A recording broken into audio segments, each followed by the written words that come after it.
एक मुलाकात ऐसी शख्सियतों के साथ जिन्होंने दिया है अपने जीवन को एक नया मुकाम। रूबरू कराएंगे ऐसी कुछ हस्तियों के साथ एक खास शख्सियत के साथ मुलाकात। जयदेव पटेल के साथ नंबर 1 इंडिया न्यूज पर रात। जयदेव पटेल और आप देख रहे हैं नंबर 1 इंडिया न्यूज। आपका एक बार फिर स्वागत है एक खास शख्स के साथ मुलाकात प्रोग्राम में। वर्तमान में साइबर अटैक हो या फिर साइबर फ्रॉड की घटनाएं लगातार बढ़ रही है। नतीजा जांच एजेंसियों के लिए चुनौती भरा हुआ है। यही वजह है कि अब महाराष्ट्र साइबर की तरफ से एक साइबर सिक्योरिटी प्रोजेक्ट लाया जा रहा है जो इन सब चीजों को एक बेहतरीन तरीके से लड़ेगा और नाकाम भी करेगा। इसी संबंध में बात करने के लिए आज हमारे साथ खास मेहमान है महाराष्ट्र साइबर के पुलिस महानिरीक्षक यशस्वी यादव। यशस्वी यादव जी, आपको बहुत बहुत स्वागत है आज के हमारे प्रोग्राम में।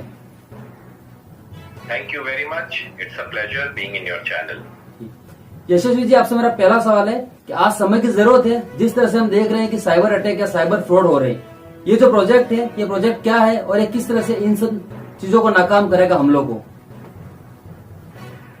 जैसा कि आपको पता है, साइबर सिक्योरिटी और साइबर क्राइम आज एक बहुत ज्वलंत मुद्दे के रूप में उभर कर सामने आया है। अभी रिसेंट फोर्ब्स मैगजीन में बताया गया है कि साइबर क्राइम वर्ल्ड का नंबर 1 ऑर्गेनाइज्ड क्राइम संगठित अपराध के रूप में आ चुका है और इसके पिछले साल के रेवेन्यूज $3 ट्रिलियन थे, जो कि ड्रग ट्रैफिकिंग और काउंटरफीटिंग ऐसे जो इंटरनेशनल ऑर्गेनाइज्ड क्राइम है उन सब से बहुत ज्यादा है।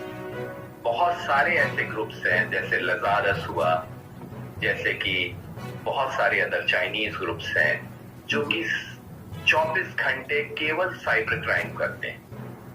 इंडिया में भी जमतारा के पास कुछ ऐसे ग्रुप्स हैं, नोएडा में कुछ ऐसे ग्रुप्स हैं, राजस्थान में कुछ ऐसे ग्रुप्स हैं जिनकी जीवन यापन सिर्फ साइबर क्राइम के ऊपर ही आधारित है।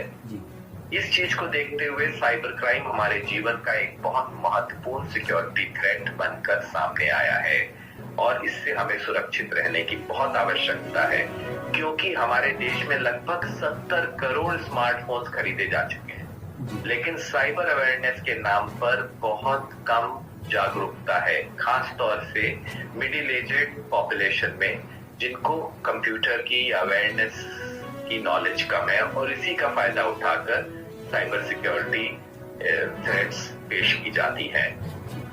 जैसा कि आपने देखा ही होगा कि बहुत सारे स्कैम कॉल्स आते हैं, आपके password, pin, credit card number वगैरह को विभिन्न मोडस ऑपरेंडी के थ्रू प्राप्त करने का प्रयास होता है, जिससे कि एक विक्टिम का अकाउंट खाली किया जा सके। इसी तरह एक स्टेज नेक्स्ट लेवल पर जाकर साइबर टेररिज्म का खतरा भी हमारे देश में मंडरा रहा है, जिसके तहत रेलवे सिग्नलिंग सिस्टम को हैक किया जा सकता है, ट्रेनें को भिड़ाया जा सकता है, वाटर प्यूरिफिकेशन प्लांट्स को में हैकिंग करके वाटर को पॉइजन बनाया जा सकता है, न्यूक्लियर प्लांट्स को हैक किया जा सकता है। ये सब ऐसी चीजें जो मैं अपने मनगढ़ंत नहीं बना रहा हूँ, ये विश्व में कहीं ना कहीं हुई है ये सारी घटनाएं।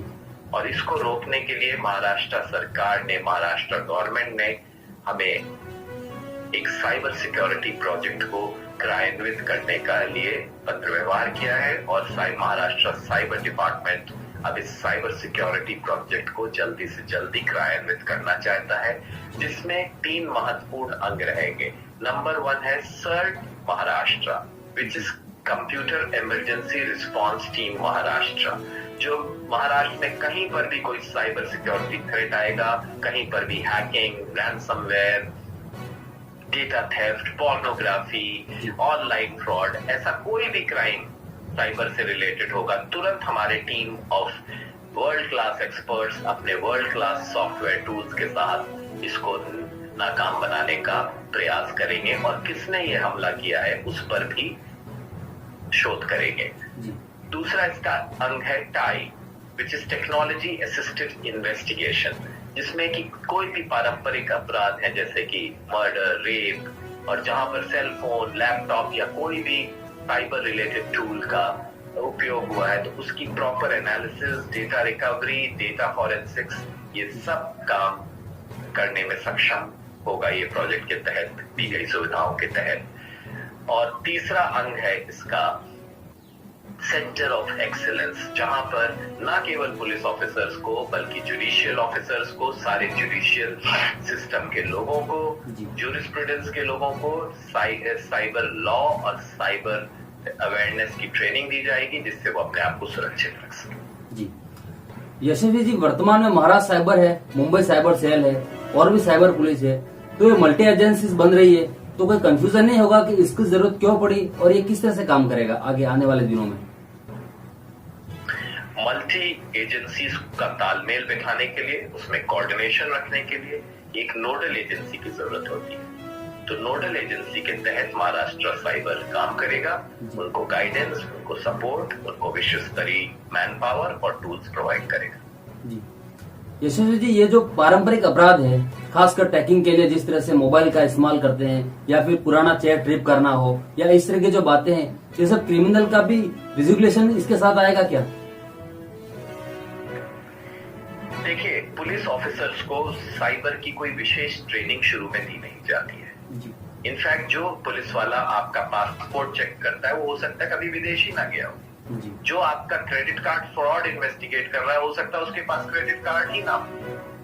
इन सब टेक्नोलॉजिकल गैप्स को, इन सब इन्वेस्टिगेशन गैप्स को पूरा करने के लिए ये प्रोजेक्ट आ रहा है, और इसमें सब विश्व स्तरीय टूल्स होंगे, जिससे कि मोबाइल्स को ट्रैक किया जा सके, उनके डेटा को रिकवर किया जा सके, उनको डेटा को प्रिजर्व किया जा सके और उनकी डेटा की एनालिसिस की जा सके। जी यशस्वी जी, अभी हम देखते हैं कि अक्सर जो है, खास करके सोशल मीडिया की बात करें तो जो प्लेटफॉर्म होते हैं, कंपनियां ज्यादातर विदेशों में होती है, तो एजेंसियां उन्हें पत्र लिखती है, लेकिन कंपनियां उन्हें विजिट डिटेल्स देती नहीं है, शेयर नहीं करती जानकारी। नतीजा ये होता है कि जांच होती है तो उसमें बहुत देर हो जाती है, कभी कभी तो आरोपी पकड़े भी नहीं जाते हैं। तो इसको लेकर ये क्या काम करेगा?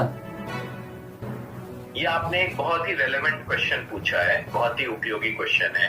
कई बार लॉ एनफोर्समेंट एजेंसीज को इंटरमीडियरीज जैसे फेसबुक, ट्विटर, इंस्टाग्राम और भी अन्य बहुत सारे इंटरमीडियरीज हैं, जैसे कि अभी बल्ली बाई केस में था, अभी क्लब हाउस, ये सब इंटरमीडियरीज हैं जो कि हमें कई बार इंफॉर्मेशन नहीं देते हैं और उनका सर्वर विदेश में ऐसा बोलते हैं। लेकिन इन्हीं चीजों को कवर करने के लिए, इन्हीं को करेक्शन करने के लिए अभी मिनिस्ट्री ऑफ टेलीकम्युनिकेशन ने एक नई गाइडलाइन जारी की, जिसके तहत हर एक इंटरमीडियरी जिसके ग्राहक इंडिया में है, उसको यहाँ पे ग्रीवेंस ऑफिसर और नोडल ऑफिसर और चीफ ग्रीवेंस ऑफिसर नियुक्त करने होंगे, जो इंडिया में ही बेस्ड होंगे। और कोई भी लॉ एनफोर्समेंट की रीजनेबल और लीगल जानकारी अगर वो मांगते हैं, तो उसको समय रहते 72 घंटों में मुहैया करानी पड़ेगी। इन गाइडलाइंस को मैं चाहता हूँ एक वैधानिक रूप भी जल्दी से जल्दी मिल जाए, एक लॉ बन जाए, जिससे कि इंटरमीडियरीज कोई भी लॉ एनफोर्समेंट एजेंसी को कोऑपरेट करने के लिए बाध्य हो सके। यशस्वी जी, आपने अपने 20 शेड्यूल में से नंबर 1 इंडियन के लिए समय निकाला, उसके लिए आपका बहुत बहुत धन्यवाद। ये मेरे लिए बहुत गर्व और अभिनंदन की बात है कि आपके साथ मेरी वार्तालाप हो सका।